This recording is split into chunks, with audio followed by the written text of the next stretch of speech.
Praise the Lord அன்பானவர்களே, இயேசு கிறிஸ்துவின் நாமத்துக்கு ஸ்தோத்திரம் உண்டாவதாக. இந்த காலை வேளையில் ஒரு வார்த்தை நான் எடுத்து வாசித்தேன். அதை நம்ம பார்க்கும்போது அது எனக்கு உண்மைதான் தெரிஞ்சுது. ஏன்னா இந்த உலகத்தில் நம்ம வாழ்ந்து கொண்டு இருக்கிறோம். எப்படி வாழ்ந்தாலும் தப்பு தான். என்ன பேசினாலும் தப்பு தான், இல்லைங்களா? நம்ம நல்லா இருந்தாலும் கொஞ்சிலரும் தப்பு கண்டுபிடிப்பாங்க. பரிசுத்தமாக இருக்கிற ஜனங்களையும் தேவனு தப்பு கண்டுபிடிப்பாங்க. நம்ம இயேசு கிறிஸ்து இந்த உலகத்துக்கு வந்து வாழும்போது கூட அந்த தேவன் மேலேயே குற்றம் சாட்டினவங்க நம்ம ஜனங்க. நம்ம அந்த இயேசு கிறிஸ்து இந்த உலகத்தில் வந்து ரத்தம் சிந்தி நமக்காக மறிக்கும்போது கூட தூஷித்தவங்கள தான். அப்படிப்பட்ட உலகத்தில் நம்ம வாழ்ந்து கொண்டே இருக்கிறோம். அன்பானவர்களே, இதில் ஏசாயா 51:7 நீங்கள் பாருங்கள் வசனம். நீதியை அறிந்தவர்களே, பாருங்கள், நீதி அறிந்தவர்களே யாருங்க? தேவன் தெரிந்து கொண்டவங்க. என் வேதத்தை இருதயத்திலேயே பதித்திருக்கின்ற ஜனங்களே. வேதத்தை யார் இருதயத்தில் பதித்திருக்கிறது அப்படின்னு பார்க்கும்போது நாம தாங்க. எல்லாருக்கும் தேவன் என்ன வரல, பாவிகளுக்காக வந்த நம்ம ஹிருதயத்தில் தான் வேதத்தை அவர் என்ன பதித்திருக்கின்றார். எனக்கு செவி கொடுங்கள், மனுஷரின் நிந்தைக்கும் பயப்படாமலும் அவர் தூஷணங்களினாலே கலங்காமலும் இருங்கள். மனுஷர்கள் நிந்தைக்கு நம்ம என்ன பண்ணக்கூடாதா? பயப்படக்கூடாது. யார் எது சொல்லிட்டு போட்டோம் அப்படின்னு சொல்லி நம்ம என்ன பண்ணணுமா? பயப்படாமல் அவங்க தூஷிக்கிறாங்களா, தூஷிச்சுட்டு போட்டோம். அவங்க பேசுகிறாங்களா, பேசிட்டு போகட்டும். ஆனால் நம்ம என்ன பண்ணக்கூடாதா? பயப்படக்கூடாதா? அவர் தூஷணமான வார்த்தைகளை நம்மளை சொல்லும்போது கூட நம்ம என்ன பண்ணக்கூடாதா? பயப்படக்கூடாது அப்படின்னு சொல்லி வசனத்தை சொல்லுதுங்க.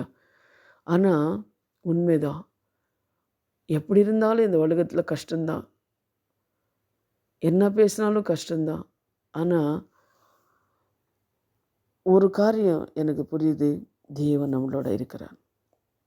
தேவன் நம்மளோட இருக்கிறனால யார் என்ன பேசினாலும் நம்ம கவலைப்படாமல் நம்ம போயிட்டே இருக்கணும். இன்னொரு வசனம் கூட நீங்கள் பாருங்கள்.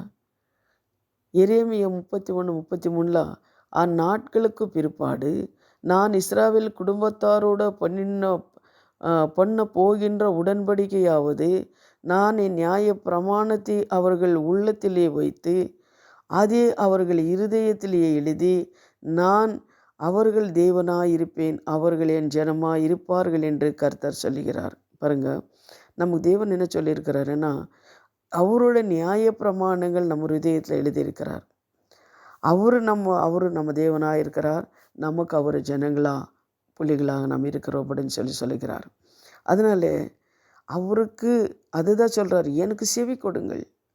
அவருக்கு நம்ம செவி கொடுக்குறவங்களாக, இந்த உலக ஜனங்களுக்கு செவி கொடுக்காம அவருக்கு செவி கொடுக்குறவங்களாக நம்ம வாழணும். இந்த உலகத்தில் பார்த்தீங்க, ஒரு சமுத்திரத்துக்கிட்டே நீங்கள் போய் உக்காரும்போது அலைகள் வந்துகிட்டே இருக்கும், சவுண்டு வந்துகிட்டே இருக்கும். அப்போது அங்கே போய் நிம்மதியாக நம்ம வாழவே முடியாது, நிம்மதியாக இருக்க முடியாது. ஒரு பைபிள் வாசிக்கணுன்னா, ஒரு ஜெபம் பண்ணணுன்னா அந்த அலைகள் வந்துகிட்டே இருக்கும், அது சும்மாவே இருக்காது. அதே ஒரு தண்ணீர் நதிகளுக்கிட்ட போய் நம்ம காவாக்கிட்ட போய் நம்ம உட்காரும்போது அந்த தண்ணீர் அங்கேயே இருக்கும். அப்போது நம்ம என்ன பண்ணலாம்? நல்லா ஜெபம் பண்ணலாம், வேதத்தை வாசிக்கலாம், எந்த ஒரு பிரச்சனையும் இருக்காது. அதுபோல் தாங்க இந்த உலகம் சமுத்திரத்தை போல் இந்த ஜனங்கள் என்ன பண்ணாங்க? பேசிகிட்டே இருப்பாங்க. ஆனால் அதுக்கு நம்ம கவலைப்படாதபடி, அவர் பயப்படாதபடி, அவர்கள் தூஷிகளான வார்த்தைகளை நம்ம கலங்காமல் நம்ம இதயத்தை நம்ம பத்திரமாக பாதுகாத்து கொள்ளணுங்க. யாராவது ஏதாவது சொல்லிட்டாங்கன்னா நம்ம என்ன பண்ண? கலங்குறோம், வேதனை வருது. ஆனால் இந்த காலவேளையில் தேவன் என்னோட பேசினது என்னென்னா, நீ கலங்காதே, நீ பயப்படாதே அப்படின்னு சொல்லி அந்த வார்த்தைகளை சொல்லும்போது ஒரு சமாதானம் நம்மளுக்கு கிடைக்குதுங்க. அதே போல் இன்னொரு வாசனம் கூட நீங்கள் வாசித்து பாருங்கள். யோவான் 15வது அதிகாரம் 18-20 வரை நீங்கள் பாருங்கள். அவர் என்ன சொல்கிறாரு பாருங்கள். உலகம் உங்களை பகைத்தால் அது உங்களை பகைக்கின்றதற்கு முன்னமே என்னை பகைத்தது என்று அறியுங்கள். உலகம் உங்களை பகைக்குதுன்னா, உலகத்தில் உங்களை யாராவது ஏதாவது சொல்கிறாங்கன்னா, உங்களை மட்டும் இல்லைங்க, எனக்கு கூட இயேசுவே சொல்கிறார், எனக்கு கூட பகைத்தார நினைங்க. நீங்கள் உலகத்தாராய் இராதனாலே உலகம் தன்னுடைய தன்னுடையதை சிந்திக்கின்றது. உலக பிரகாரமாக இருக்கிற ஜனங்கள் உலகத்தை பிரகாரம் தான் சிந்தித்து கொண்டிருக்கிறாங்க. ஆனால் நீங்கள் உலக பிரகாரமாக இராதபடினாலே நான் உங்களை உலகத்திலிருந்து தெரிந்து கொண்டபடியினாலே உலகம் உங்களை பகைக்கின்றது. நான் உங்களை தெரிந்து கொண்டதினாலே உலகம் உங்களை பகைக்கின்றது. ஊழியக்காரன் தன் எஜமானனே பெரியவன் அல்ல என்று நான் உங்களுக்கும் சொன்ன வார்த்தையை நினைத்து கொள்ளுங்கள். அப்படின்னா இந்த ஜனங்கள் பாருங்கள் நிந்திக்கிறாங்க, அவமானம் பண்ணுறாங்க. இயேசு கிறிஸ்தியே வரும்போது கூட அவர் நிந்தித்தாங்க. ஷாதாக் மேதக்கு அவர் தேவனுக்கு உண்மையாக இருக்கும்போது அவர் நிந்தித்தாங்க. தானியலை நிந்தித்தாங்க. அப்ரஹாம், ஈசாக், யாக்கோபு ஜனங்கள் கூட நிந்தித்தாங்க. யோபு பாருங்கள், யோபு தேவனுக்கு பயந்தவர், அவரை நிந்தித்தாங்க. அதனால நீங்கள் என்ன பண்ணுங்க, அவங்க நிந்திக்கும் போது பயப்படாமலும் அவர் தூஷணமான வார்த்தைகளுக்கு கலங்காமல் இருங்கள். யார் என்ன சொன்னாலும் நீங்கள் பயப்படாதீங்க. அவங்க அப்படி பேசிட்டாங்க, திட்டாங்க, அடிச்சிட்டாங்க, பயப்படாதீங்க. யார் என்ன பேசினாலும் பரவாயில்லை, தேவன் உங்களோட இருக்கிறார். அவர் சொல்கிறார், உன்னோட இருதயமே என்னோட ஆலயம்னு சொல்கிறாரு. நமக்குள்ளே தேவன் இருக்கிறார், பரிசுத்தாவியானவர் இருக்கிறார்.